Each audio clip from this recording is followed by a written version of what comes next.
പട്ടിക്കൂട്ടനെ വരയ്ക്കാനായിട്ട് ആദ്യം 2 സ്ക്വയർ മുകളിലും താഴെയായിട്ട് വരയ്ക്കുക. സ്ക്വയറിൻ്റെ ലെഫ്റ്റ് സൈഡ് അടുപ്പിച്ച് പട്ടിക്കുട്ടൻ്റെ സൈഡ് ബോഡി വരയ്ക്കുക. ഫേസും താഴോട്ട് കാലും സിമ്പിളായിട്ട് ഈ കാണുന്നത് പോലെ വരയ്ക്കാം.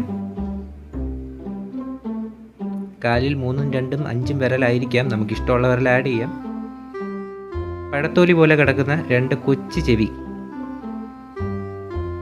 പാവകളിൽ ഇരിക്കുന്ന പോലത്തെ കൊച്ചു കണ്ണുകൾ.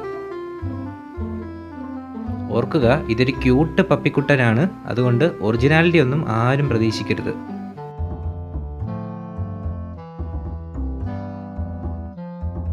ഇതുപോലെ ബോറടിക്കാത്ത വീഡിയോസ് കാണാൻ ഈ ചാനൽ സബ്സ്ക്രൈബ് ചെയ്യുക.